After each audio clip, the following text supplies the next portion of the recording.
তরুণদের বলতে চাই, যুবকদের বলতে চাই, আর বাতিলের পেছনে ঘুরো না, আর তোমার ওই সব নেতাদের পেছনে ঘুরো না যারা নিজেরাও নামাজ পড়ে না, তোমাকেও নামাজের কথা বলে না।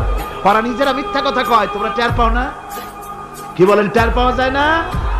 মারামারি করে নিজেরা আর বদনাম দেয় অপরের উপরে। চোখের সামনে যারা এরকম পারে, চোখের সামনে যারা এরকম পারে, তাহলে রাত দিন 24 ঘন্টা তাদের আমলটা কেমন?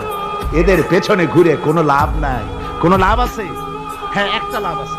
সেই লাভটা হচ্ছে টাটকা কিছু সুখ পেতে পারো, কিছু মদের টাকা, কিছু হোটেলের টাকা, কিছু পরের মেয়ে নিয়ে ঘোরার টাকা, কিছু ভ্রমণের টাকা, কিছু অস্ত্রপাতি, কিছু ত্রাস সৃষ্টি করা।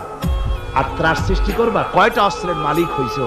যুবক, তরুণ, বিপদগামী তরুণদের বলবো, সরকার অননুমোদিত অস্ত্র যাদের কাছে আছে, শুনে রাখো, এই অস্ত্র কাউকে ক্ষমা করে না। এই অস্ত্র কাউকে ক্ষমা করে না। সাপ পোষার মতো, যে সাপ তুমি দুধ কলা দিয়ে পোষো, ওই সাপ তোমাকে আবার দংশন করবে। ওঝা মরে না মরে না, সাপ খেলা যারা দেখায় তারা মরে কিনা, ওই সাপেই তাকে কাটে।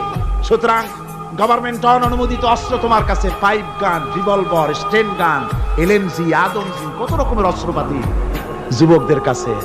ঘুম নাই, সারা রাত অস্ত্র থাকে কাছে, আর কি কি লাল পানি খাইয়া চোখ দুইটা থাকে